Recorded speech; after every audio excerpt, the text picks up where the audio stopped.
예배에 동참한 성도 여러분들은 말씀을 바르게 해석하고 또 그 말씀의 해석의 지혜를 통해서 더 성숙한 하나님의 사람들로 성장해 가시기를 주의 이름으로 축복합니다. 해석이 얼마나 중요한지 몰라요. 남미와 아르헨티나와 칠레 사이에 서로 이 국경에 심각한 문제가 생기게 됐습니다. 그래서 그들은 아르헨티나와 이 칠레 사람들이 머리를 맞대고 어떻게 하면 평화를 찾을까를 생각하다가 예수 그리스도의 동상을 하나 세우자. 그 동상이 칠레와 아르헨티나 사이에 서 있는 동안에 우리가 서로 평화를 누리자라고 해서 동상을 세우게 됐습니다. 그러나 아이러니하게도 그 동상으로 말미암아 두 나라의 사이에 다시 전쟁이 붙기 시작 직전에 이르렀습니다. 그 동상이 거의 완성돼 가고 있는데 이 칠레 사람 하나가 이렇게 말하는 것이었습니다. 아니, 우리 아르헨티나와 칠레 사이에 세워진 예수의 동상이 왜 이 아르헨티나 쪽을 바라보고 있느냐.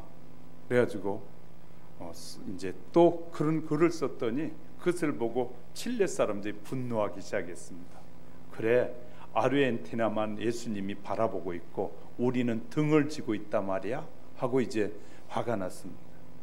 이제 전쟁 일보 직전에 갔는데 그때 신문 기자 하나가 이렇게 다시 글을 썼습니다. 사람들은 잘 모르고 있습니다.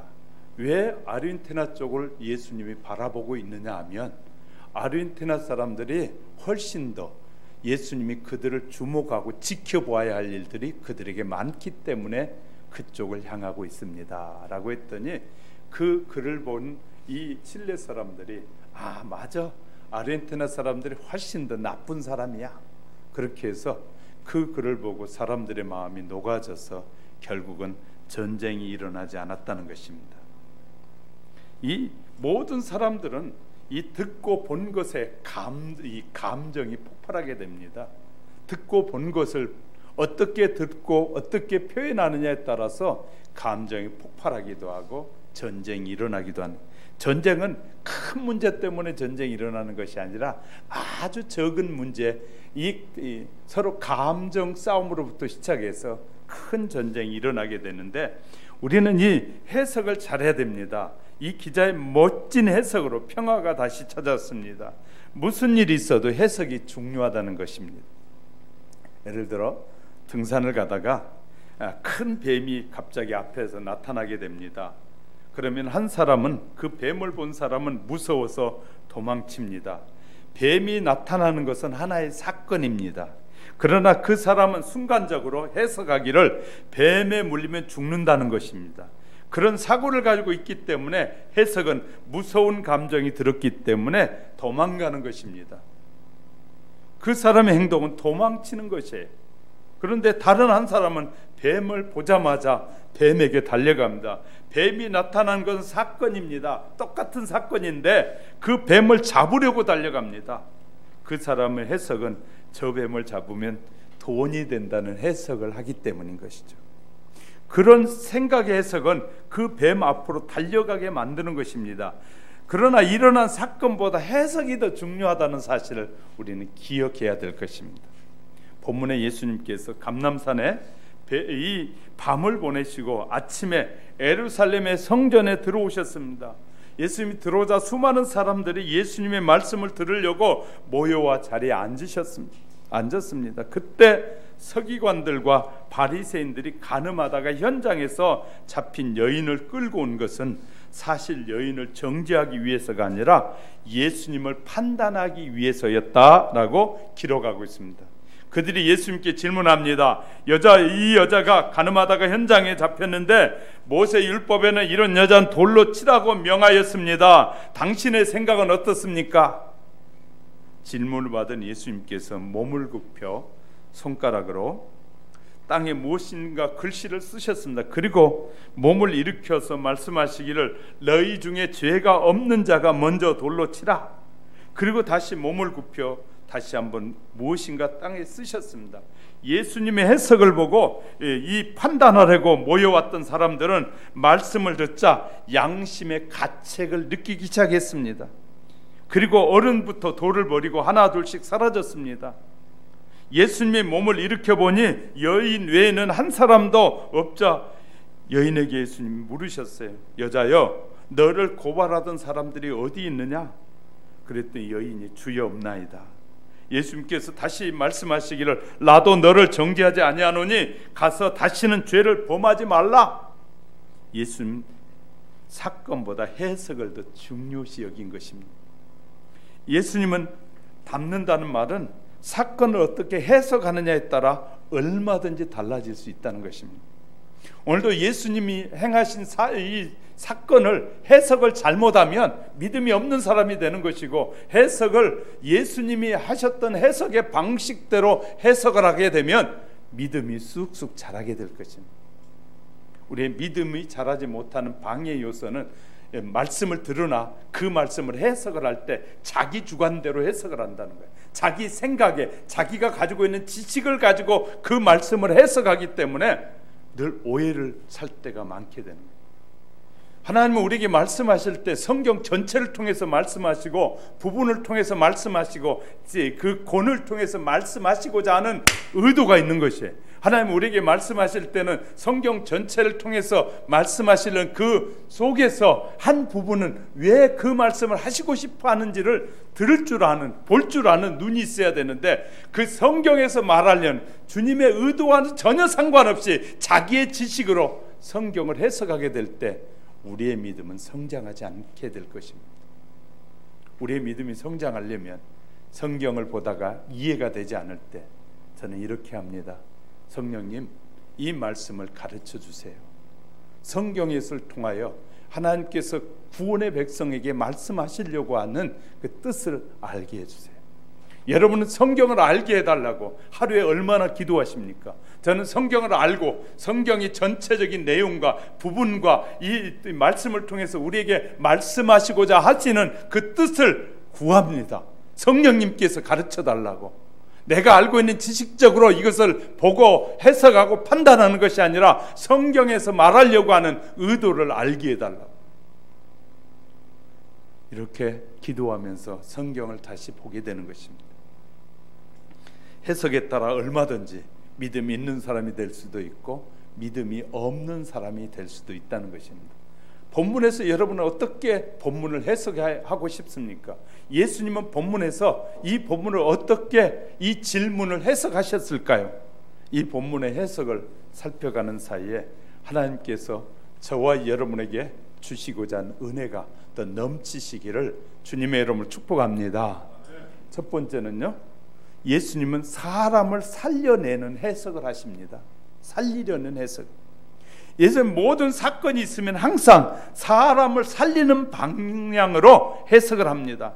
현장에서 가늠하다가 잡힌 여인이 있습니다. 모세 율법에 돌로 쳐 죽이라고 되어 있는 것이 사실입니다. 그렇기 때문에 그것을 알고 사람들이 모두 돌을 들고 밀려왔습니다. 돌로 죽이라는 말이 예수님의 입에서 떨어지면 그 여자는 그곳에서 피투성이가 되어 죽습니다. 그러나 예수님은 가늠한 여인을 살리는 방향으로 해석하시는데, 너희 중에 누구든지 죄가 없는 자는 돌로 치라. 예수님 누구도 돌을 던지지 못할 것을 아셨습니다. 가늠한 여인은 살았습니다. 그러나 우리는 눈여겨보아야 할 것이 있는데, 그거 자신의 죄를 깨달음으로 모두가 자신도 살아나게 됐다는 거예요. 예수님의 해석을 듣고 모두 자신을 돌아보며 돌아서서 그래 나도 죄인이야 이렇게 깨달았기 때문에 그렇게 행동으로 옮겨진 것입니다. 예수님의 성경 해석은 모든 사람들을 살리는 방향으로 해석을 하고 계십니다. 아버지가 회사 일을 마치고 퇴근해 보니까 집안 식구들이 미리 벌써 다 들어와 있었습니다. 그런데 들어가는 입구에 신발이 엉망으로 놓여 있습니다. 신발이 어지럽게 놓여 있는 것이 사건입니다. 그런데 해석을 다르게 할 수 있습니다. 정말 우리 식구들은 신발도 정리할 줄 모른다 이렇게 해석하고 들어가면 얼굴이 굳어지고 매사가 신경질적이게 됩니다. 그래서 말 한마디에도 상처를 주는 말 하게 됩니다.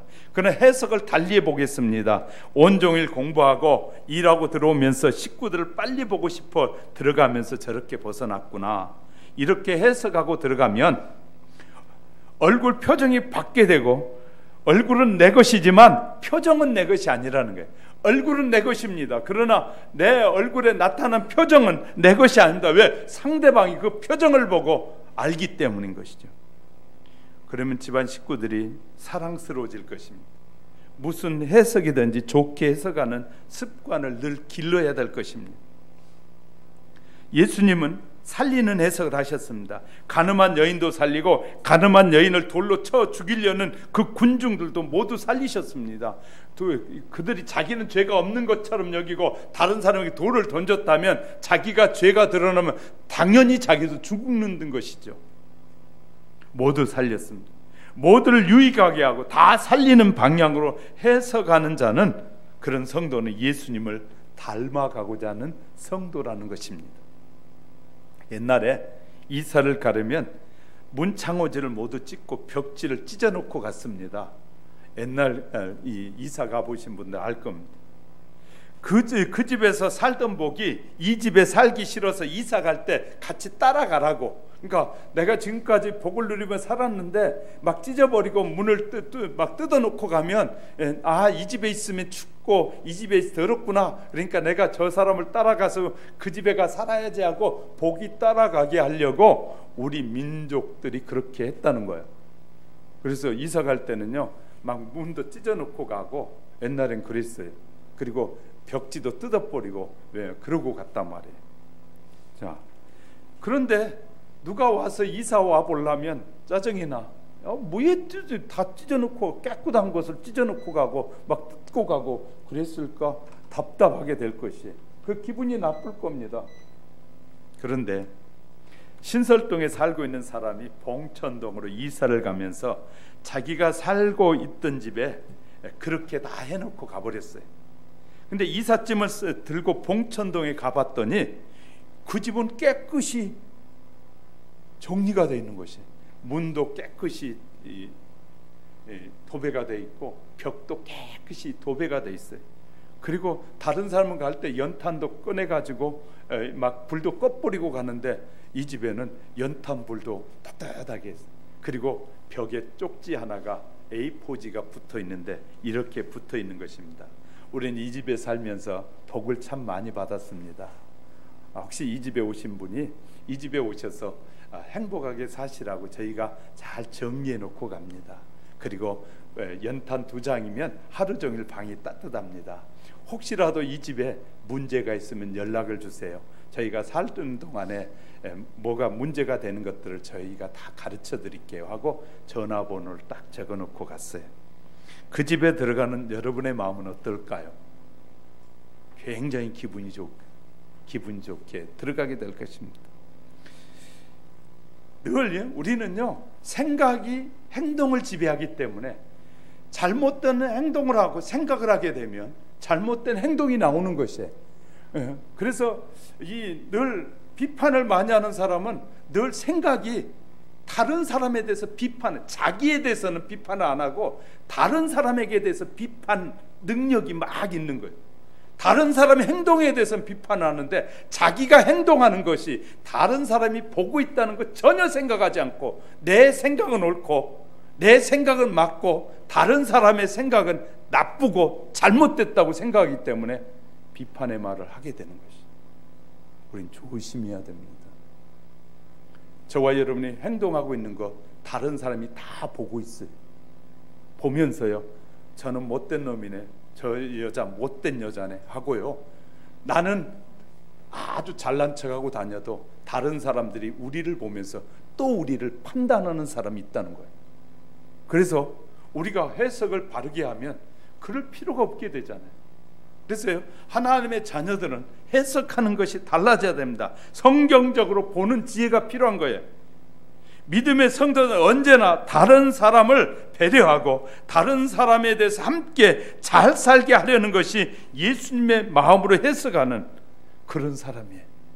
저와 여러분은 예수 그리스도를 나의 구주로 고백하고 살아가는 사람은 해석하는 것이 늘 나를 먼저 생각해. 말씀을 듣는 순간에 저것은 누가 들어야 될 말씀이 아니라 나에게 어디에 필요한 말씀인가, 왜 내가 이 시간에 이 말씀을 내 귀로 들어야 하는지를 자기 자신을 돌아봐야 됩니다. 은혜가 안 된다는 사람들은 늘 이렇게 말합니다. 아이고, 저 얘기는 내가 들을 얘기가 아닌데, 그렇게 생각하기 때문에 은혜가 안 된다고 합니다. 내가 듣고 나를 돌아볼 때 더 큰 은혜가 임하게 됩니다. 두 번째, 예수님 사랑이 가득한 해석을 합니다. 사건에 대한 해석이 사람들의 감정을 통제합니다. 그래서 해석이 행동 방향을 정하게 되는 것이죠. 군중들의 손에는 돌이 들렸고, 이에는 이로, 눈에는 눈으로, 이 팔에는 팔로, 죄는 봉으로, 이런 자세로 해석이 하고 달려드는 것입니다. 그러나 예수님의 해석은 달랐습니다. 예수님은 죄는 미워해도 구원의 대상인 사람은 뭐하지? 미워하지 않으셨다는 거예요. 가늠한 사실은 사정없이 공격하셨어도 가늠한 여인은 사랑하셨다는 거예요. 또한 예수님 모든 군중을 사랑하셨습니다. 누구든지 죄 없는 자가 돌을 치라라고 말씀 한마디가 모두가 죄인임을 깨닫고 회개하며 돌아갔지 않았습니까? 다 살리고 다 사랑하신 예수님의 해석이었습니다. 이것이 예수님이 하신 해석의 방법입니다. 어떤 여자가 자기 아들을 데리고 재혼을 하여 새로운 가정을 꾸몄습니다. 재혼한 남자에게도 아들이 하나 있었는데, 이 여인과 나이가 거의 비슷한 그런 아들이 있었습니다. 갑자기 이 집엔 두 아들이 된 것이죠. 결혼해서 들어간 여인은 남편의 아들을 더 잘해줬습니다. 그리고 옷도 좋은 것을 남편의 아들에게 입혔습니다. 먹을 것도 맛있는 것도 남편의 아들에게 더 줬습니다. 목욕도 한 번 더 시켜줬습니다. 남편의 마음을 기쁘게 해주려는 것이었습니다. 잘 때도 자기 아들은 저 윗목에 재우고 남편의 아들은 가슴에 안고 끼고 잤습니다. 그런데 놀라운 일이 생긴 것이에요. 남편의 아들보다 이 아내의 아들이 훨씬 더 건강하고 튼튼하게 잘 자라는 것이었습니다. 그래서 이 학자들이, 심리학자가 연구를 해봤어요. 왜 가슴에 끼고 자고 있는 그 남편의 아들은 건강하지 못한데 저 멀리 자고 있는 저 아들은 어떻게 저리 건강하고 저렇게 튼튼하게 잘 자라지? 심리학자가 연구해 봤더니 이 자는 사이에 뭐가 일어났냐면, 그 아내는 자기의 아들을 저 위에서 재운 엄마의 마음은 이 텔레파시가 밤에 자는 사이에 그 아들에게로 향하고 있었어요. 그래서 심리학자가 결국 결론을 이렇게 냈어요. 자고 있는 사이에 엄마는 저 멀리 재우고 있는 그 아들의 사랑의 텔레파시가 글이 흐르고 있었다. 그래서 이 아들은 그렇게 대접을 시원찮게 해줬는데도 불구하고 건강한 아이가 됐다는 것입니다. 이것은 사랑의 힘이다.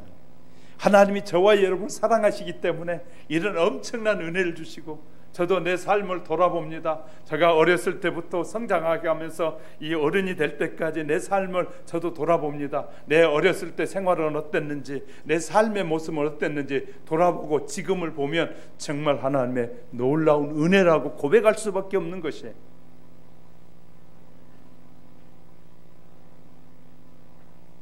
이것이, 그래서요, 자기를 돌아볼 줄 모르는 사람은 교만해지는 것입니다.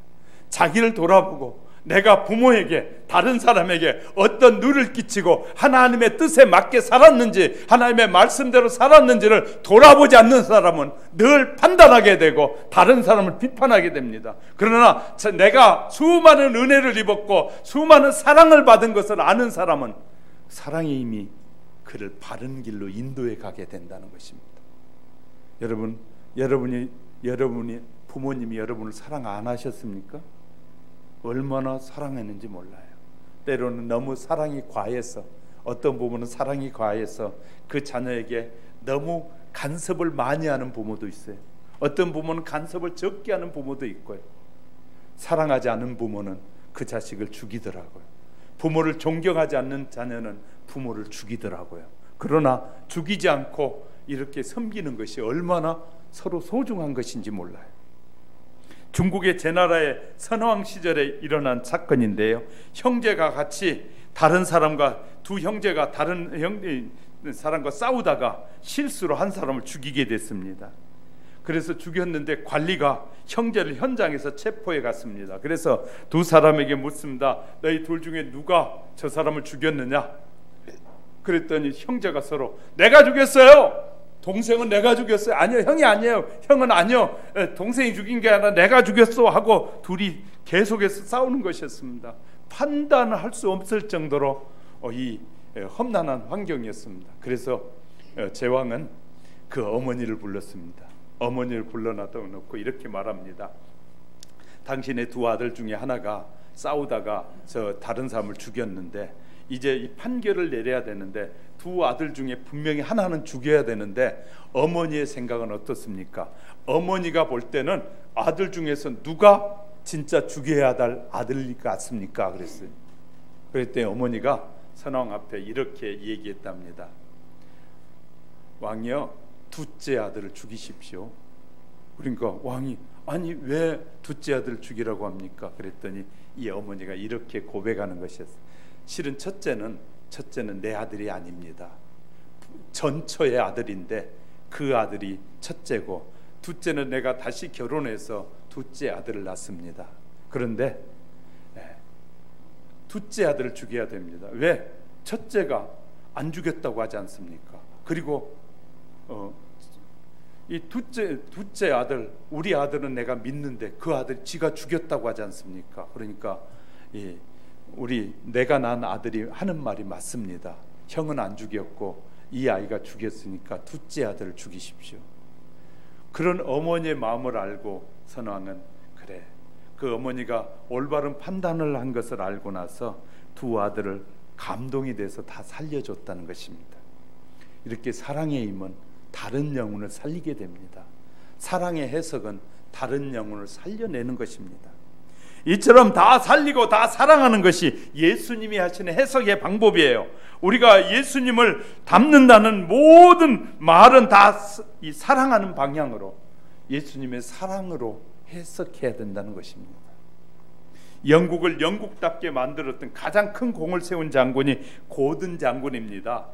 중국과 아프리카를 점령하여 영국의 국위를 크게 높였어요. 정부는 그의 공로를 높이 평가하기 위해서 동상을 세우고 기념비를 세우고자 했습니다. 그러나 고든 장군은 그걸 수락하지 않았습니다. 그랬더니 정부에서 그러면 포상이라도 많이 둬서 영국에 엄청난 유익을 가져다 준 이 장군이니까 당신에게 큰 이 포상을 하겠소 그랬더니 고든 장군이 그것도 원치 않습니다. 싫습니다. 그럼 어떻게 해줄 방법이 없어서 영국에서는요, 그 나라 영국 왕은 그에게 메달을, 이렇게 큰 메달을 만들어 가지고 억지로 그 고든 장군의 목에 걸어줬습니다. 그리고 나서 세월이 좀 지났습니다. 고든 장군이 사망을 했다는 소식이 들려왔습니다. 그래서 이제 유품을 정리하는데 국가에서 준 그렇게 황금으로 된 이 메달은 굉장히 중요하잖아요. 그래서 막 정리해 보는데 메달이 나오지 않는 것이었습니다. 이상하다고 생각했어요. 그래서 이 고든이 쓴 일기장을 살펴봤더니 일기장에서 해답이 나왔습니다. 고든은 가난한 사람들이 배고파할 때 그 메달을 녹여가지고 팔아서 그 가난한 자들에게 나누어 줬는데 그날의 일기에 기록하기를 나는 이 세상에서 가장 귀하게 여긴 선물을 그리스도에게 바쳤다라고 쓰고 있더랍니다. 가장 귀한 선물이 뭐냐면 정말 우리보다 가난한 자들, 그들에게 나눠주는 것입니다. 모두 사랑하게 해석하는 것이 예수님의 방법입니다. 사랑은 예수님입니다. 모두 사랑하고 모두 살림, 이것이 예수님의 해석입니다. 예수님의 사랑을 담는 것은 이 예수님을 닮아가는 것입니다. 우리는 예수님을 믿는 사람들입니다. 예수님을 믿는 저와 여러분은 예수님이 어떻게 사랑을 베푸시고 어떻게 해석하는지를 우리가 알아서 예수님처럼 사는 것이 저와 여러분의 신자들이 해야 될 일입니다. 어느 간호사가 쓴 후기에 나오는 얘기입니다. 어느 날 60이 넘는 어머니와 딸이 병원에 찾아왔습니다. 그리고 왼손을 내놓으면서 자기 네 번째 손가락을 잘라서 딸에게 붙여달라는 요청이었습니다. 어쩔 수 없이 끌려온 딸은 아무 말도 못한 채 고개를 숙여 눈물을 흘리면서 말합니다. 엄마, 안 돼요, 안 돼요. 이유를 물었더니 이 어머니가, 얘는 제 딸입니다. 고등학교 때 농기구에 다쳐서 손가락 모두를 잘리게 됐습니다. 네 손가락이 잘리게 됐는데 그 어머니는 그 잘린 손가락을 막 주워 가지고 가가지고 병원에 갔더니 접합 수술을 했는데 이 다른 손가락은 다 접합이 됐는데 네 번째 손가락만이 접합 수술에 잘못돼 가지고 결국 접합 수술이 되지 않아서 지금 손가락 하나가 없는 것이었습니다. 어머니가 이렇게 의사에게 말합니다. 제 딸이 얼마 있으면 결혼을 해야 됩니다. 그런데 사랑의 반지를 네 번째 손가락에 끼워야 되는데 그 손가락이 없어서 우리 딸이, 내 딸이 그 사랑의 반지를 낄 수가 없습니다. 의사 선생님, 내 손가락은 이제 필요 없지 않습니까? 내가 나이가 많으니 필요 없으니까 이 손가락을 꼭 이식해 주세요. 그래서 내 딸이 그 사랑의 반지, 그 반지를 네 번째 손가락에 낄 수 있게 해주세요. 의사 선생님 그 얘기를 듣고 감동이 돼서 어머니의 손가락 네 번째 손가락을 띄어가지고 딸에게 붙여줬습니다. 그런데 수술이 잘 돼가지고 접합 수술이 잘 돼서 이 딸과 어머니가 손을 잡고 병원 문을 나가는데 뒤에서 바라보던 의사의 눈에 눈물이 흘렀습니다. 참 사랑의 힘은 놀랍다고요. 사랑은 이렇게 기적을 가져온다는 사실입니다. 믿음으로 살아가는 성도들이 무엇이든지 예수님께서 주신 그 사랑을 마음으로 해석해야 됩니다. 그 예수님의 마음을 닮아가는 노력을 쉬지 않는 것이 저와 여러분이 해야 될 삶의 모습인 것이죠. 정말 여러분은 어떻습니까? 세 번째, 예수님 모두가 회개하는 해석을 하셨습니다. 사건에 대한 해석이 이 감정을 통제한다고 말씀드렸습니다. 그래서 해석이 행동 방향을 정하게 됩니다. 군중들은 당당하게 손을 들고 손에 돌을 들었습니다. 그러나 예수님은 그들이 모두가 그들 속에 자기도 보지 못하는 예수님은 죄를 보고 있었던 것입니다. 모든 사람들은 자기는 죄가 없는 것처럼, 자기는 굉장히 의로운 것처럼, 자기는 모든 사람들보다 똑똑한 것처럼 착각하며 사는 사람이 얼마나 많은지 모릅니다. 다른 사람도 똑똑합니다. 그런데 그 똑똑한 걸 표현하지 않고 살 뿐이죠. 저도 가보면요, 모임에 가보면 많이 잘 알아요, 그 내용을. 근데 자기는 대단한 걸 아는 것처럼 막 이렇게 얘기하면서 그것이 엄청난 것처럼 여깁니다. 그런데요, 알면서도 모른 척하고 넘어가는 것입니다. 왜? 그래야 서로의 관계가 유지되기 때문에.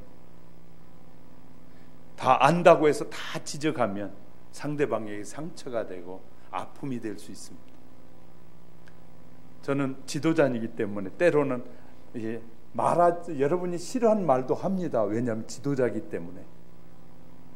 예수님도 이 땅에 오셔서 정말 잘못됐을 때는 지적하십니다.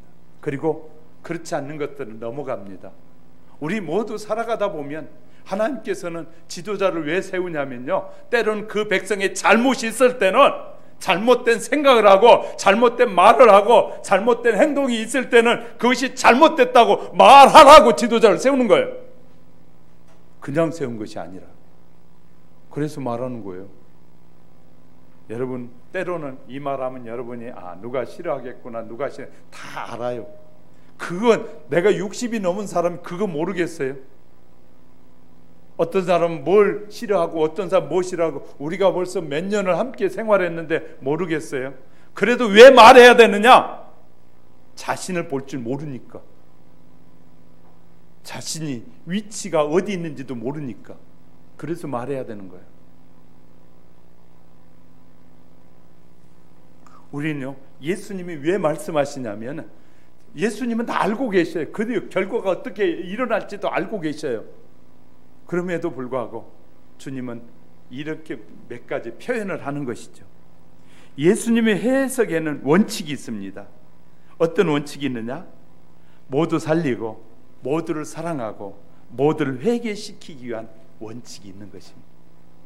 그래서 예수님은 나도 너를 정죄하지 아니하노니 가서 다시는 이런 말은 반복해서 다시는 죄를 짓지 말라는 거예요. 반복해 죄를 짓지 말라는 거예요. 이 죄에 대해서는 예수님이 명확하게 지적합니다.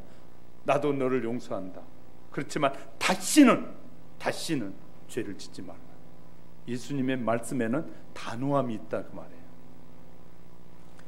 미국의 제킨슨 박사에게 어느 날 조지아주에 있는 큰 술집을 주인이고 도박장의 주인이 상담을 하러 왔어요. 목사님에게.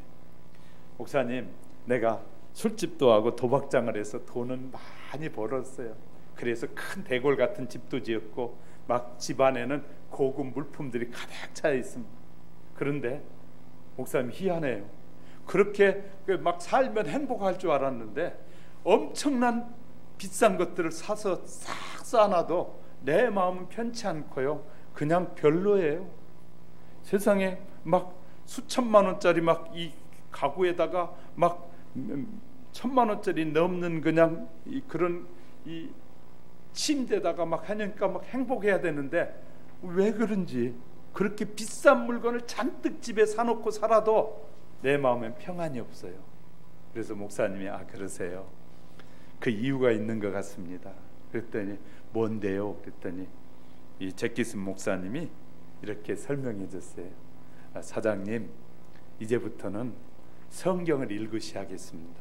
성경을 좀 잘 읽어보세요. 성경이 뭐라고 말하는지 하나님의 음성을 듣는 것이 좋겠습니다.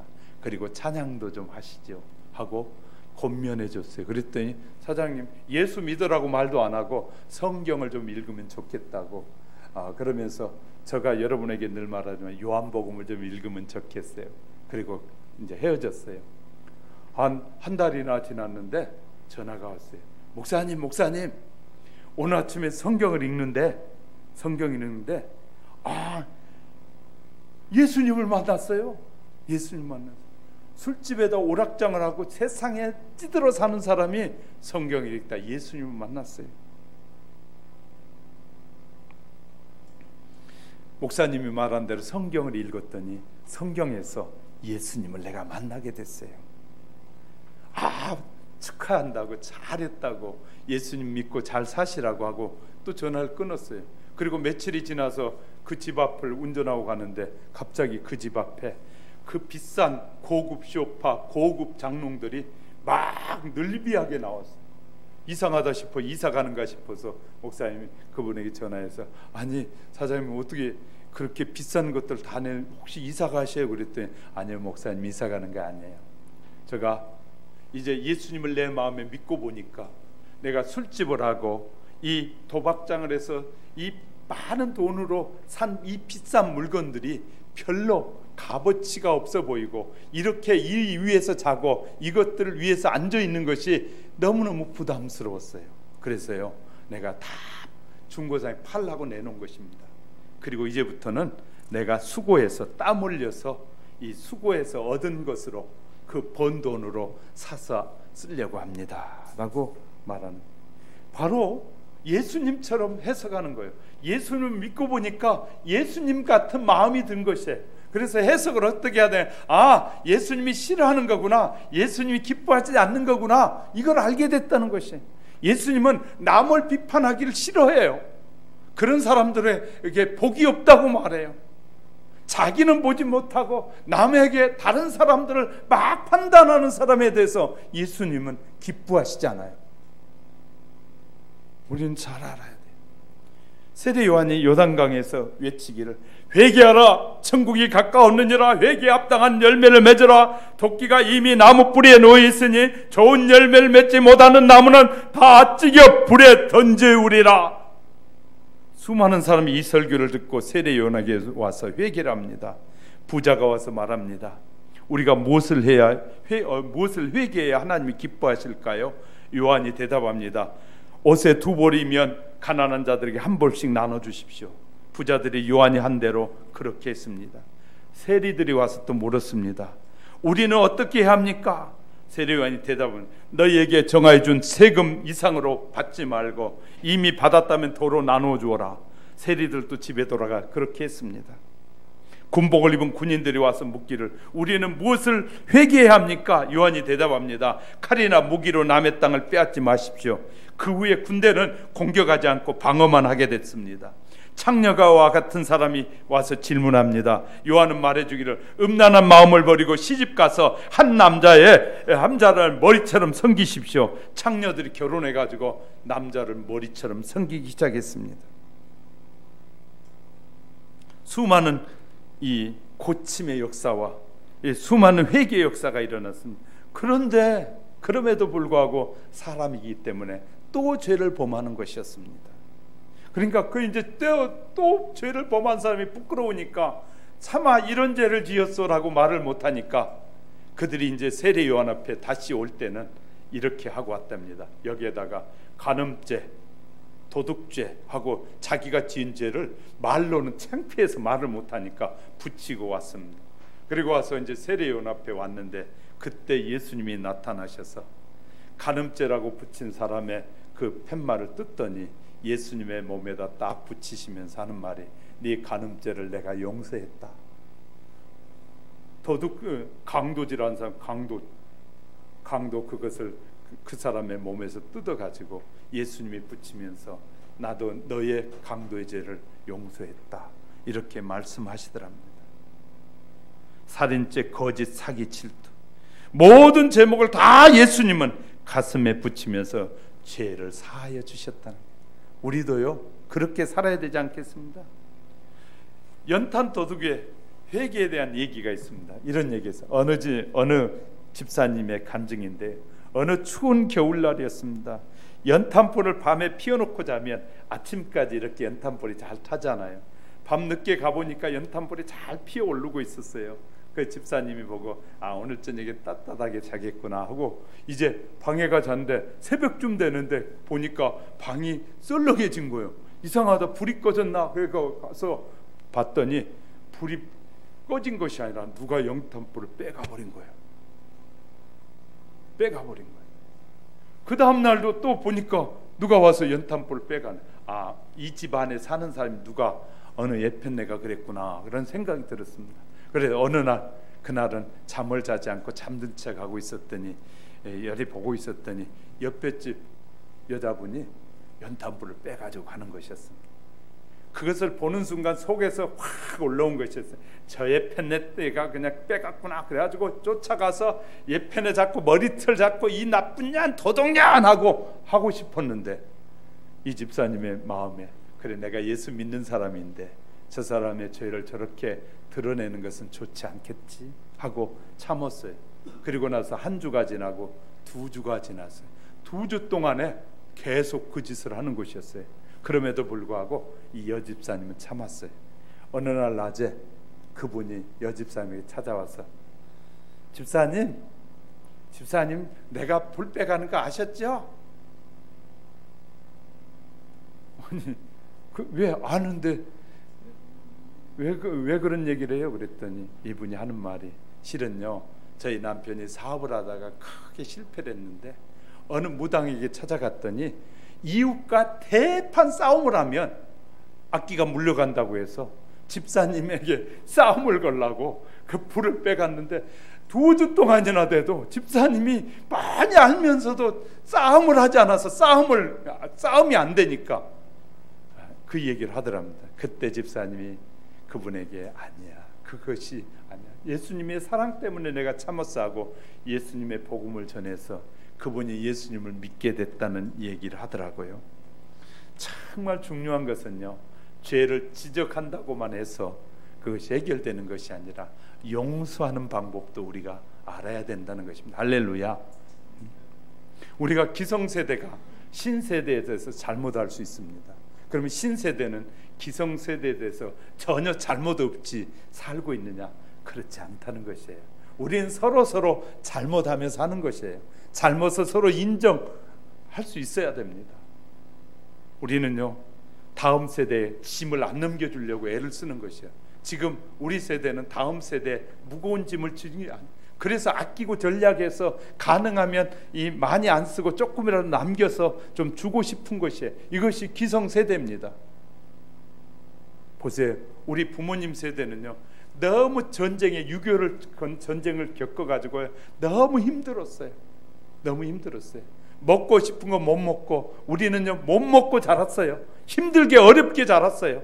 그래서 우리는 열심히 벌고 수고해서 자녀들의 다음 세대는 행복하게 살게 하려고 애를 쓰고요.